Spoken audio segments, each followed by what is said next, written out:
sa surrender, hindi kinakailangan mag-issue ng warrant of arrest para damputin ang dating Pangulo. Tama po ba yun? Kasi yun ang sinabi nyo dati nung... Mga extradition kasi, hindi ho natin pwedeng gamitin dito sapagkat hindi tayo pwede mag-file na extradition dahil nasa atin po yung tao. Ang extradition po na sinasabi ng batas ay yung court o yung arresting state, yung state pala na may warrant, ang mag-file na extradition sa Pilipinas. Kaya surrender lang po talaga ang option natin. Wala ho tayong ibang option. Kabisado ko po yan. Panahon pa ng tatay ko, yung extradition law natin, ako yata nag-type nung bata. Ang tanong dito, under surrender, there's no need for a Philippine court to issue a warrant. Ang sabi po ninyo, that's the stand of the government. Is that correct? Iyon po yung aming stand. Does this not contravene the Bill of Rights that we've already agreed upon as being sacred and above all else, particularly the right to deprivation of liberty without due process? Yung due process po kasi... The right of liberty of abode. Kasi ang due process po rito, yung sa issuing body, yung nag-issue po na warrant of arrest if they observe due process. Ang alam po natin, 7 taon pong inimbestigahan itong kasong to, nagbigay po ng notice to sa mga kinauukulan na maaari nilang kasuhan. At pinayagan sila sumagot. Alam ko po yan na binigyan sila ng notice, may mga tanong na binigay sa kanila, pinayagan po sila sumagot. Kung ayaw po nila sumagot, 7 taon ito sa ibang bansa, hindi 7 taon dito sa Pilipinas. Opo, habang tayo po isaklaw ng ICC. Hindi pa rin saklaw yan sa ating batas. Kasi ayon sa ating batas, habang tayo po isaklaw ng ICC, binigyan na po ng due process yung mga tao. Madam Chair. Yes, Senator De La Rosa, please. May I know from the good secretary, saan kayo nagkakaroon ng information na yan? Na yung mga binigyan ng tanong, pinapasagot yung mga akusado. Saan po kayo nagkakaroon ng informasyon na yan? Tsaka sinusubukan po nilang kausapin. Yun po yung alam ko. I'm asking about yung sinabi mo kanina. Nang natural po yan, nakalakaraan, kahit anong korte po, ay binibigyan ng pagkakataon na sumagot ang tao sa mga paratang sa kanya. Senator Bato, nakalista ka. Binigyan ka ba ng pagkakataon noong nakaraang 7 taon na sumagot sa anumang alegasyon? Meron nag-communicate sa opisina ko na gusto akong kausapin. So that's it. Hanggang doon lang. Siguro. Kinausap niyo ba ho? Kasi kung kinausap niyo, marahil ay sinabi na sa inyo yung nais na sabihin. Bakit ko kausapin? Sinabi mo na nga na hindi niyo recognize yung jurisdiction ng ICC. Kayo mismo, from DOJ. Ilang bisis mo sinasabi noon, Madam Chair, na hindi na recognize. Ako pa, i-recognize ko na ako mismo ang kinakasuhan. Meron na kasi gobyerno na kayo. Kayo na nagsasabi na hindi nyo na-recognize. Bakit ako pa mag-recognize? Meron po kasing residual powers ang ICC. Yung po yung ninyo, 1 taon lang yung residual power. Oho, pero yung buong yung buong panahon na dumaan mula 2011 hanggang 2018, ito po ay panahon na meron pong jurisdiction ng ICC sa ating bansa, sa ating mga citizen. Ngunit katapos nun, nawala na ho yung itong hindi na ho na natin maaaring kilalanin sapagkat umatras po tayo sa pamagitan sa ICC nung inatras po ni President Duterte noong 2017 na naging effective lamang noong 2018. Madam Chair, if I may. Yes, Senator Bato. Siguro, Secretary Ruel, you're aware about yung dalawang dissenting opinion na sinabi ng dalawang miyembro ng pre-trial chamber ng ICC na nagsasabi na yung jurisdiction, about temporal jurisdiction, ang magti-trigger lamang ng investigation is yung paghihingi ng pag-request ng permission ng prosecutor to the ICC. At ito'y ginawa nila 2 years after nag-effect yung ating withdrawal from the ICC. Ginawa po nila yan, 2 years. Kaya nga, dalawang dissenting opinion yun eh. So sana, kung tayo, if you want to interpret itong mga bagay-bagay na ito, sana we have to interpret it in favor of our people. Tao natin ito eh. Pilipino ito. Bakit natin papaboran yung mga foreigner ng mga banyaga na yan? Sila na nga nagsabi. It was the request for to conduct investigation was triggered 2 years after nag-effect yung ating withdrawal. But then again, Madam Chair, I will leave it at that. Please continue. Yes, Senator Cayetano, please. Just a manifestation on that point, and of course, our friend the DOJ Secretary can rebut or give a retort. Magandang hapon po sa inyong lahat. Justice Azcuna, thank you very much po for giving us time and being here today.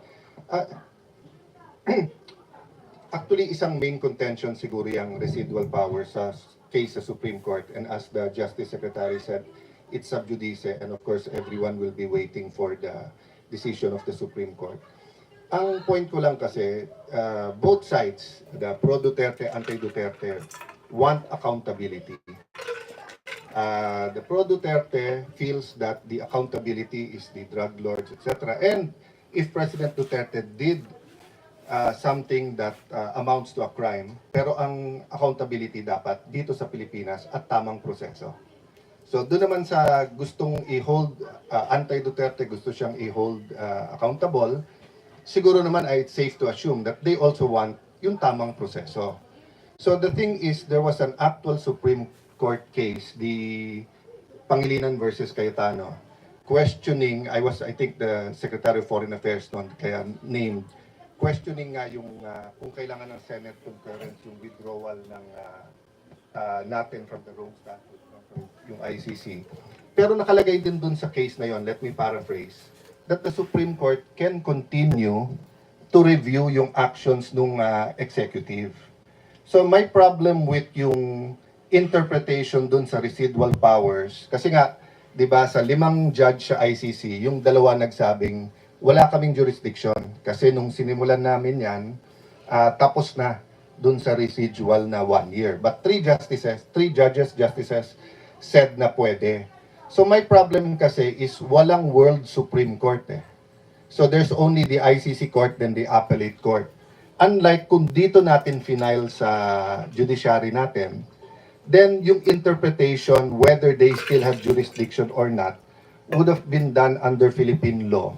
And President Duterte would have been able to present his case not only as to jurisdiction but as to whether or not there is probable cause. So I'll stop there, Madam Chair. And I think this is a point of disagreement, but I just like to manifest that, no, that we can argue back and forth whether or not may jurisdiction ng ICC, and the reality is nandun na si President Duterte. But for future cases, whether it's Senator Bato or others named, I gave 2 examples, no? If suddenly there's a witness from Marawi and they said that our troops killed children and women, and then nag-issue ng arrest ang ICC, or if the military suddenly uncovers a mass grave in any part of the country and says na nilibing yan during 2011 to 2015, I want to know whether the ICC can issue a warrant and then pwedeng idiretso na silang i-expel, i-deport, or whatever we call it. And I guess in the finality, Secretary, is that the Supreme Court will rule on that, no? But just to clarify matters, I want to put that on record, that's what I want clarified, Madam Chair. Thank you. Maraming salamat kay Senator Cayetano. Gusto ko lang ipaalala, and I think Executive Director Alcantara is here. In the diffusion notice, if we will recall, on the second page, apakaliwanag na nakalagay with a view to extradition. Walang binabanggit na surrender. With a view to extradition and assurances given that extradition will be sought. 2 beses inulit ng Interpol to. Extradition is explicit. Secretary Remulla, kung obligasyon natin, extradition, pati yung Interpol yan ang sabi. Sila ho ang mag-file ng extradition, hindi po tayo. Hindi ho namin option yun. Yung po, option po nila yun.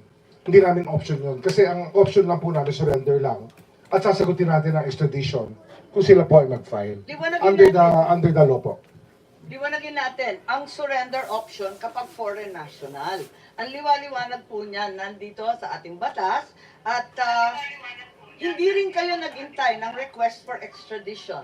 Even though only 12 to 15 hours as measured by... Wala pong particular reference yung 9851 sa foreigner.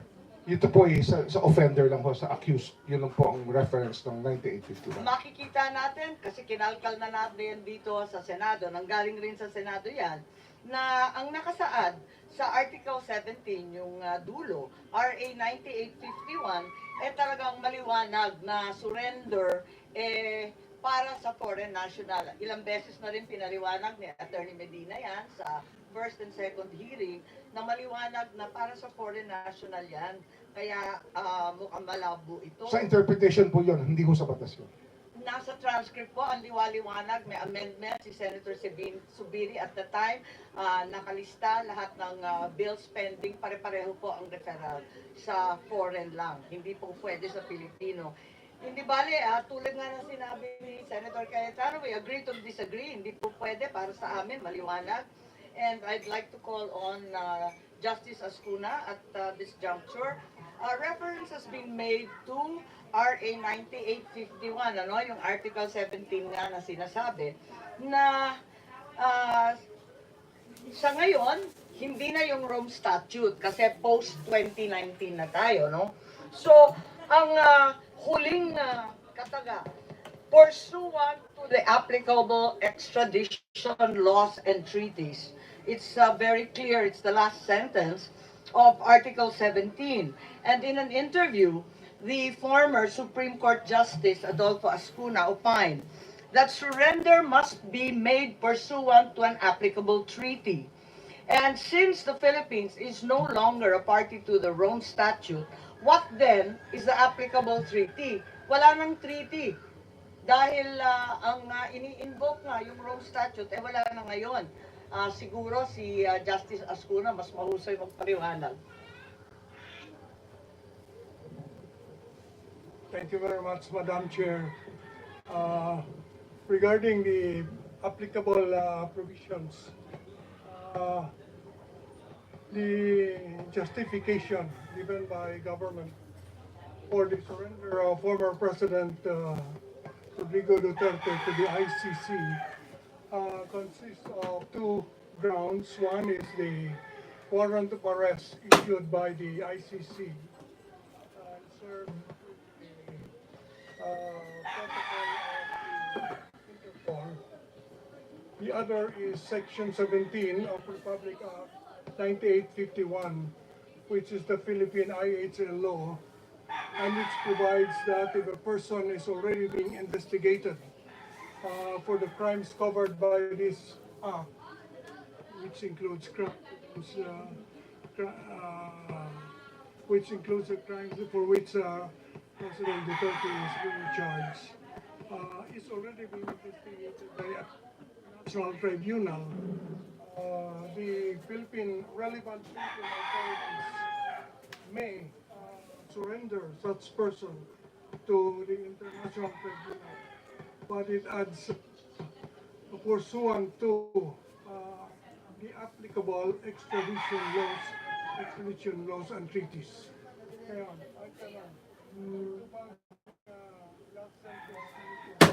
which provides for the requirement that the surrender should be pursuant to applicable treaties, is still applicable since we don't have any more rules statute. It's either we have the wrong statute or not. If we don't have a treaty, then we cannot surrender the suspect to the ICC under this section, because this section requires that the surrender be pursuant to a treaty. Pursuant means in accordance with. And so if there is no treaty, in my view, we cannot make a surrender. On the other hand, if there is still a treaty that is due to the residual obligations that the Philippines may have even after withdrawal, pursuant to Article 127, Paragraph 2 of the Rome Statute, after withdrawal, the withdrawing state still obliged to cooperate with the ICC in relation to matters already under consideration by the court prior to withdrawal. So again, you go back to the question, is the Philippine situation something already under consideration by the court, by the ICC, prior to our withdrawal? In my view, Madam Chair, the answer is yes, because as of February 8, 2018, prior to our withdrawal, Fatou Bensouda, the former ICC prosecutor, already said that the Philippine situation is under preliminary examination as of that date. Question is whether or not the prosecutor is the court, because 127 paragraph 2 says under consideration by the court. And in my view, it is, because there are four principal organs of the ICC. The first is the presidencies. There's one president and two vice presidents. The second are the judicial divisions. The third is the office of the prosecutor. And the fourth is the registrar. So the office of the prosecutor is part of the court. Therefore, when Article 127, Paragraph 2 says the matter must be under consideration by the court at the time before withdrawal, it includes consideration by the prosecutor. And so therefore, I believe we have residual obligations even after withdrawal. Question therefore is whether or not the warrant for arrest issued by the ICC after our withdrawal is something we have to cooperate with under 127 paragraph 2. In my view, yes. And therefore, in my view, the warrant of arrest is legal. However, I believe that the surrender is not, because the surrender must be pursuant to a treaty, and therefore our own law, Section 17 of Republic Act 9851, brought back the Statute of Rome, even after withdrawal, because it requires that a surrender must be pursuant to the applicable treaty. And therefore, in this case, the applicable treaty remains the Statute of Rome. And thus, we have to follow Article 59 of the Statute of Rome, which requires that the custodial state, namely the Philippines, must first bring the arrested person to a local court to determine two things: whether or not the person is really the one named in the warrant. Second, whether or not the person has been informed of the charges against him or her. This was not done. Therefore, there was, in my view, a violation in the act of surrender. However, Madam Chair, this is in the forum of the Philippines, but in the forum of the ICC, different rules apply. The rule in international law, Madam Chair, is that procedural laws are governed by the forum. So procedural safeguards are applicable only to the forum. If the Philippine Bill of Rights, for instance, which says that no person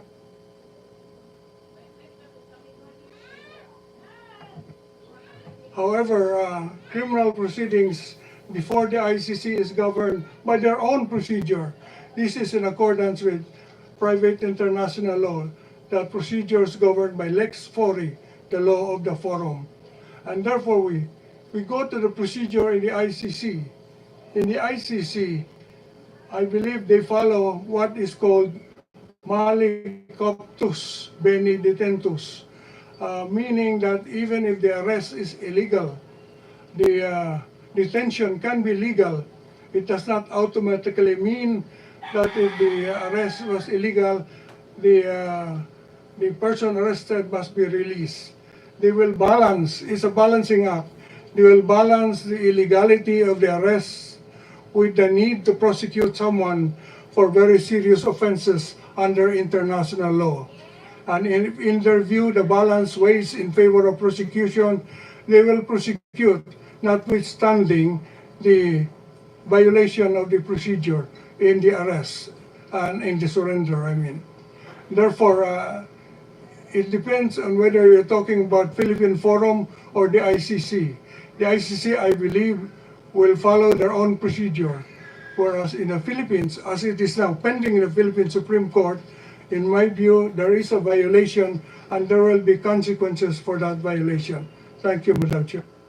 Thank you very much, Justice Azcuna. As usual, we received a very exhaustive opinion, and I'm certain that we will be guided by the same. I think Senator Cayetano would like to respond.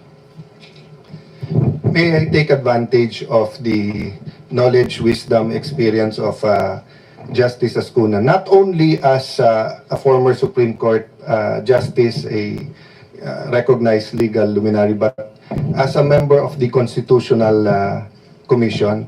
Sir, can I take a step back?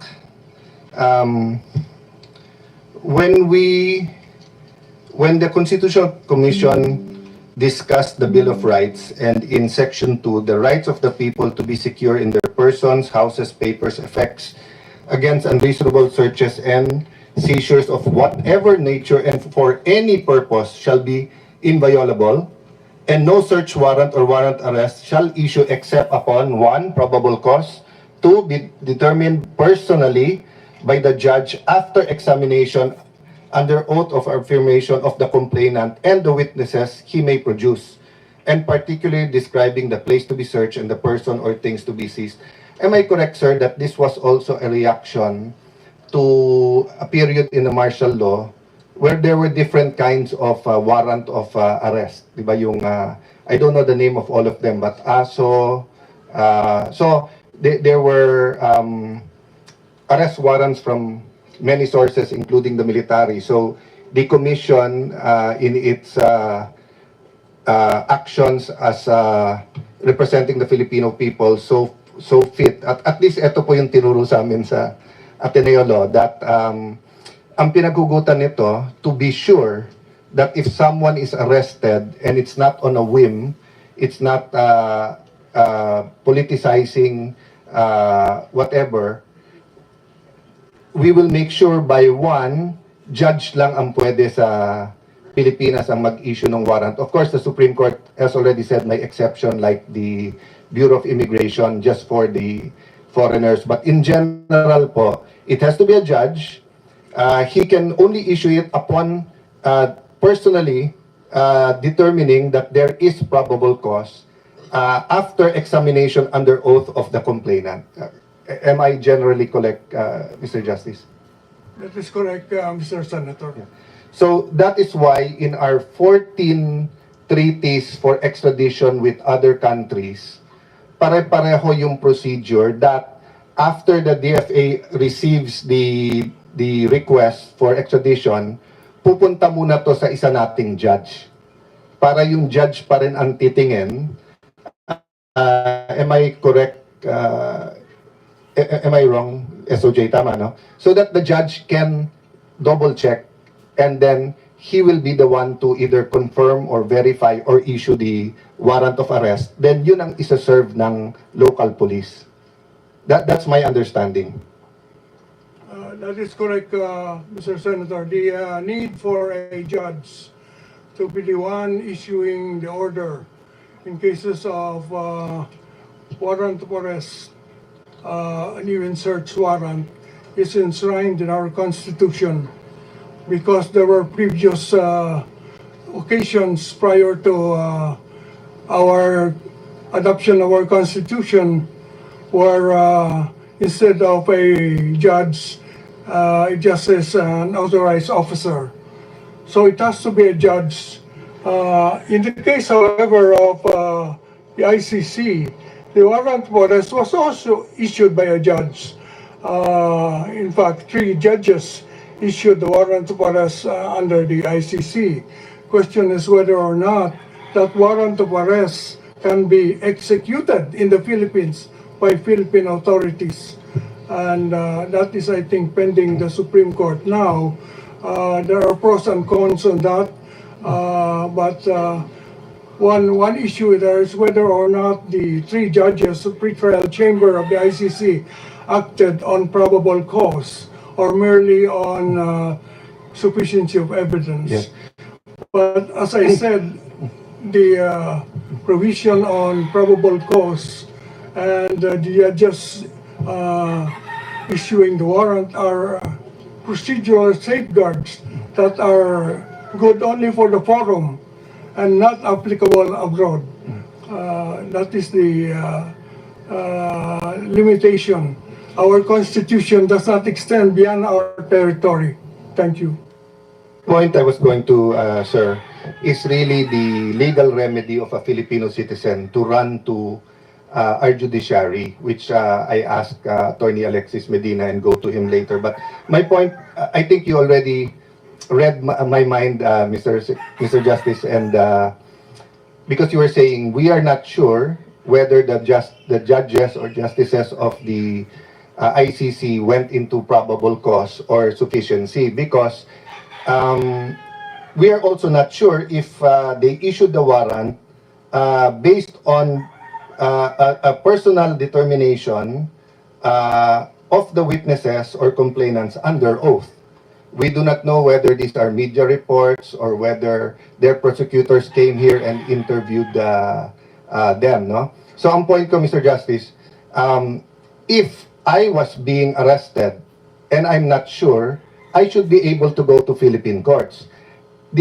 Sa extradition treaty, sir, judge din naman judge ng US, judge ng UK ang nag-i-issue nito, no? And I checked with the ICC versus the other countries that signed with them. For example, the United Kingdom, no? It is the appropriate judicial officer who will issue the warrant of arrest of the UK. So from ICC, double check pa rin ng ano. Ganon din po sa Canada. The Attorney General will apply ex parte for a provisional arrest before a judge. So it's not the fiscals, it's not the Prosecutor General. The Prosecutor General's job there is to bring it before a judge. Ganon din po sa South Korea, ganon din po sa Argentina, ganon din sa Paraguay at South Africa. That is why if we look at the information of surrender and transfer sa page 8 po, number 8, sorry, not page 8, number 8, nakalagay po dito the date, time, and location of the appearance of the arrested person before the competent National Judicial Authority. Ang sagot po dito na ang pumirma, if I'm not mistaken, si Ambassador Lacanilao, do not know. So he did not know when he surrendered the former president whether they were brought before a judicial entity. So yun po yung main issue ko, Justice, na ang pagkaintindi ko, kung meron pong dispute sa interpretation ng batas or even sa issue of application of the law to certain facts, a Filipino citizen at any time can run to a Philippine court. But in this case kasi, he was denied the opportunity to run before a Philippine court because he was put on a plane and sent there, no? So even assuming I agree with everything you said now and I see the legal basis naman nung sinasabi nyo, sa akin, that remains to be the question on my mind. Can we deny a Philippine citizen the opportunity to go before a Philippine court? According to General Torre, and he can rebut this later on, is that 8 or 12 hours is enough. Diba? But I think mas malaking issue yon kung ang court nag-issue ng TRO within 8 or 12 hours unless, the circumstance. I think at the time na the lawyers applied, hindi nga nila alam na isasakay sa aeroplano Diba? But I leave it there. Feel free to comment, Justice. Ang point ko lang po, I think the spirit and letter of the Constitution is clear. It has to be before a Philippine judge to determine this. So.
after the EDSA revolution, eto sa bagong constitution, then the many laws we passed after, address that eh. Hindi pwedeng bigla ka nalang hulihin tapos sa presinto ka na magpaliwanag. Unfortunately, parang yun ang lumabas, sa Hague ka na lang magpaliwanag, even if there are defects here. But I just like to express my admiration, the way you explain very fatherly, whether it's in class, it's in the Supreme Court oral arguments, or here. Thank you for your calming voice during these confusing times. Thank you, Madam Chair. Huling hirit po, Justice, may binanggit kayo ng mga violations locally, and such violations would inevitably incur consequences. What possible violations are there to local law and our Constitution? The possible violation, Madam Chair, consists in the surrender without passing to the court, what we call extrajudicial rendition. That issue will have to be resolved by the Supreme Court, whether or not an extrajudicial rendition is valid in the Philippines, in view of our Constitution.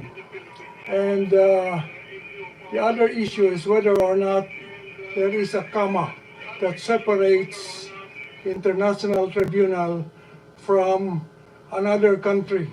In other words, whether or not the Colatilia